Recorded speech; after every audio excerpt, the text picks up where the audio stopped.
Oke, halo guys, welcome back to Korea Ramit bersama orang Korea yang medok. Oke, buat polo-polo yang ngeklik video ini, aku yakin pasti polo-polo juga pengen cari info lebih lanjut lagi berhubungan dengan meninggalnya aktris bernama Barbie Hsu. Jujur, untuk aku waktu pertama kali denger namanya, aku itu kayak, sopo iku gitu. Tapi setelah aku lihat fotonya, nah ternyata aku kayak mengenali. Ya, buat polo-polo yang mungkin nggak tahu, kemungkinan kamu usianya muda banget, tapi yang seusia-usia aku, 94 ataupun lebih tua dari aku, pasti tahu mengenali aktris ini khususnya dari drama Meteor Garden dulu yang rame banget dan sopo sih nggak ngerti, paling nggak kamu nggak nonton pun pasti tahu gitu loh. Yo. Nah, pokoknya aktris ini dikabarkan meninggal pada tanggal 2 Februari tahun 2025 kemarin. Tapi di balik meninggalnya aktris ini lumayan banyak informasi dan juga rumor-rumor yang beredar. Udah gitu, kebetulan suaminya Barbie Hsu ini adalah orang Korea. Jadi mari kita bahas, langsung kita mulai video hari ini. Oke, untuk Barbie Hsu mungkin pol-pol udah tahu orangnya siapa dan juga udah memerankan peran apa di drama mana, jadi untuk itu nggak bakal tak jelaskan.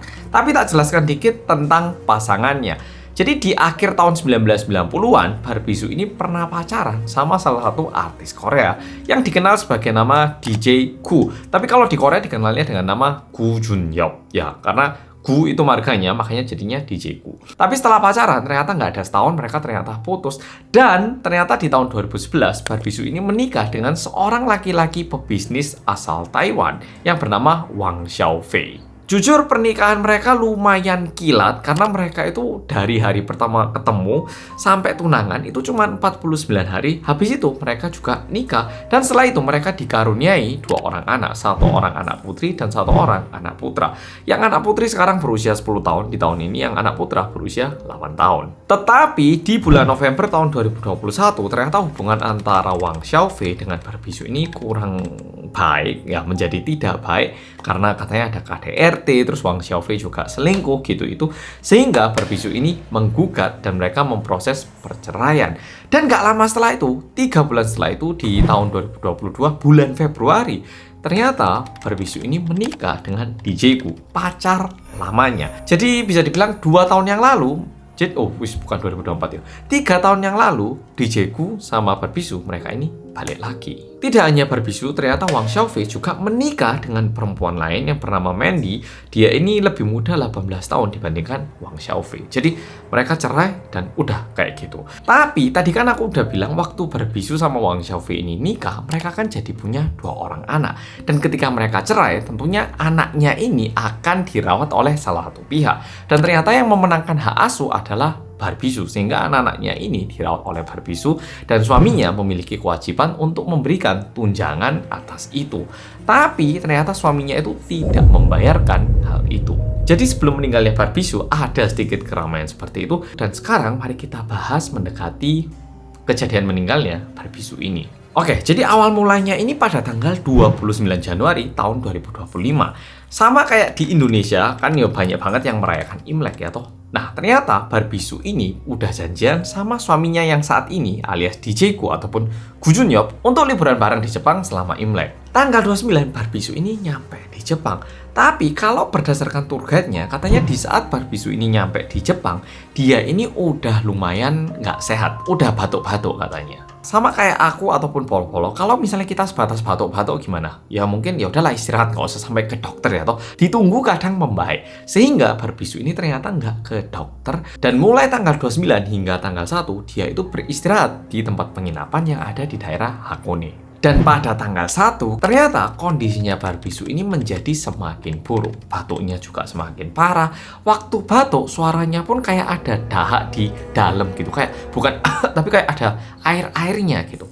Sehingga Barbie Hsu memutuskan untuk pergi ke rumah sakit. Nah, sesampainya di rumah sakit yang ada di Hakone, ternyata dia ini terkena influenza A katanya.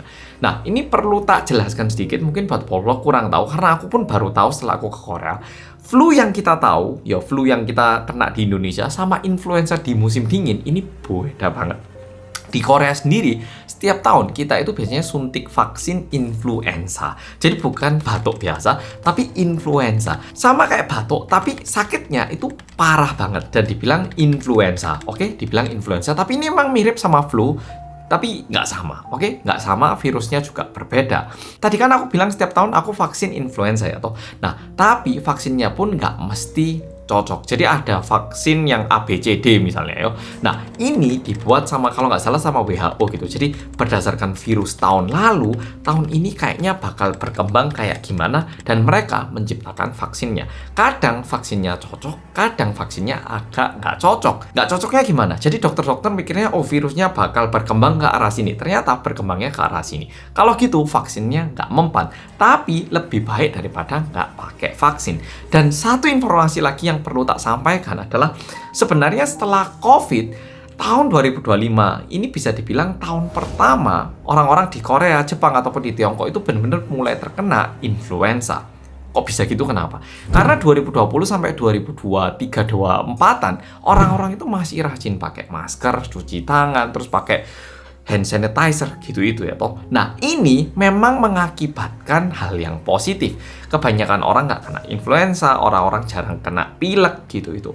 Tapi ternyata di balik itu, karena selama 4 tahun orang-orang nggak kena influenza, ternyata imunitas kita akan influenza itu juga turun katanya. Ini sungguhan, ini aku bukan mengada-ada.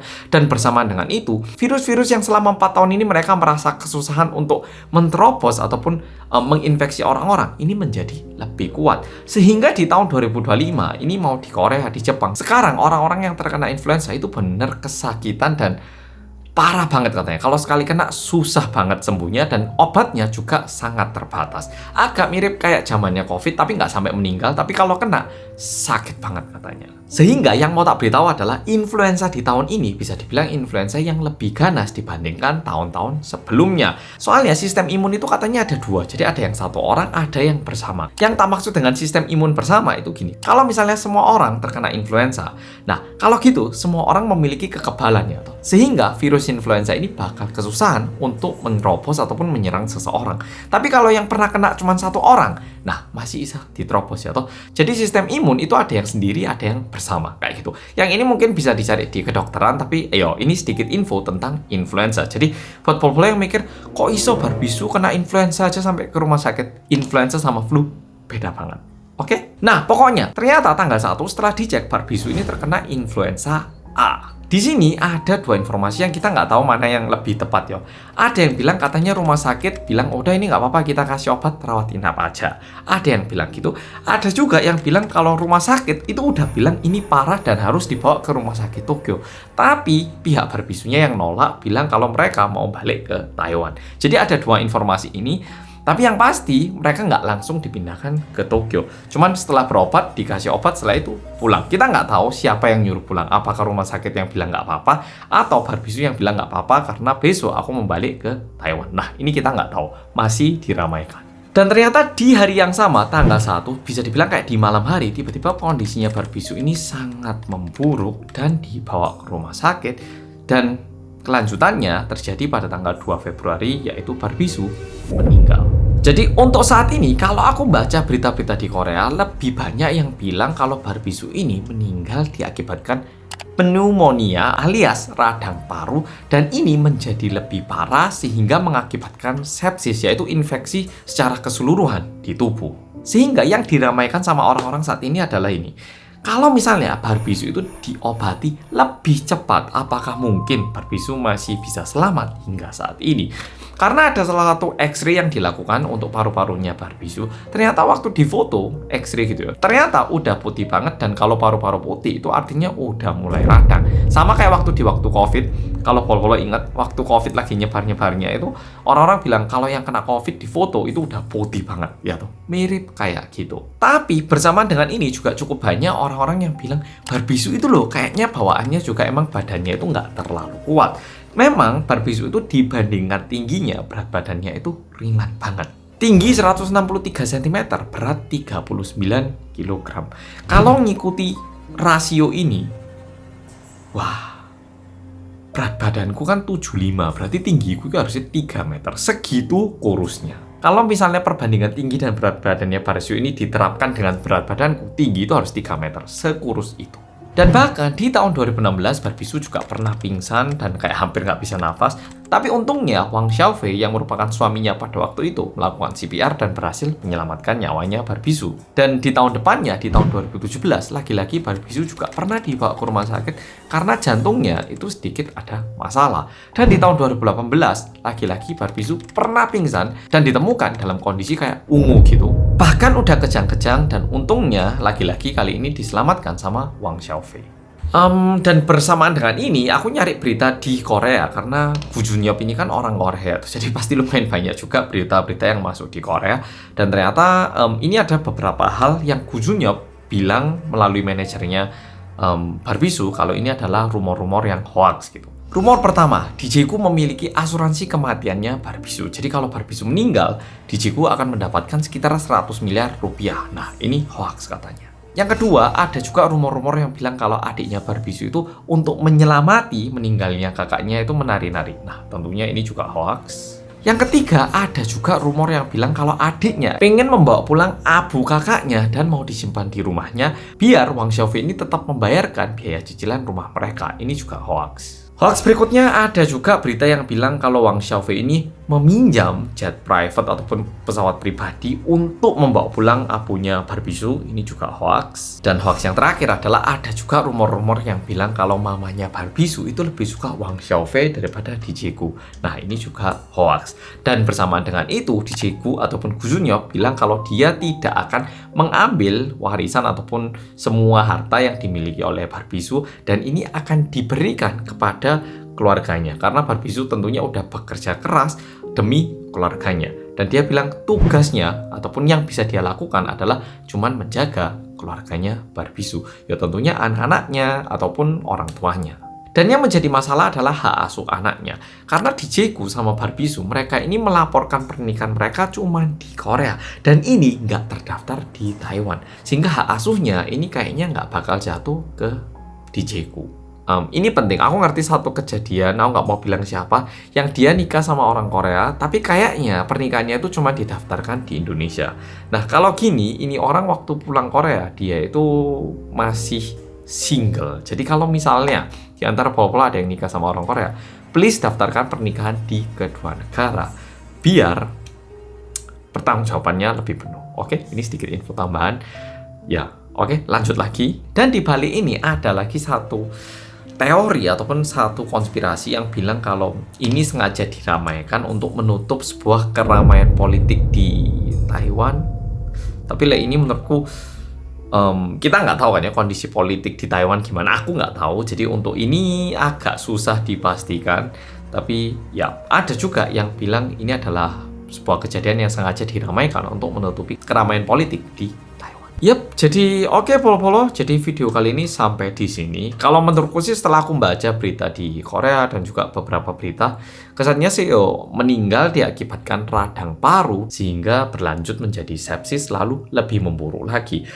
Dan mungkin ini perkiraanku sendiri karena influenza di tahun ini benar-benar ganas. Kalau seseorang datang tanpa vaksin influenza, bisa jadi lumayan keras dampaknya dan ditambah lagi mungkin kondisi tubuhnya Barbisu itu mungkin lagi nggak sehat sehingga lebih kena lagi. Nah, buat yang nonton ini mungkin ada yang mikir, oh Mas Hansol aku tinggal di Korea ataupun di Jepang ataupun di Tiongkok, mungkin aku sekarang perlu vaksin influenza. Telat. Vaksin influenza itu harus 2 bulan sebelum musim dingin. Jadi biasanya kan musim salju mulai Desember ya, berarti Oktober itu harus suntik vaksin biar badan kita siap menghadapi virus influenza yang mulai beredar di mana-mana di bulan Desember hingga Februari. Jadi kalau misalnya Popolo nonton ini di bulan Februari dan mikir untuk suntik vaksin influenza, wis telat. Oke, siapkan diri untuk tahun 2025 aja. Vaksin di Oktober di tahun 2025. Oke, Polo-Polo, jadi video kali ini sampai di sini. Makasih udah nonton dan sekali lagi aku juga ikut berduka cita soalnya aktris yang meramaikan zaman SD SMP ku. Wah, gak ngira meninggal kayak gini. Dan aku juga lumayan kaget ternyata suaminya orang Korea. Yap. Sampai di sini. Bye bye.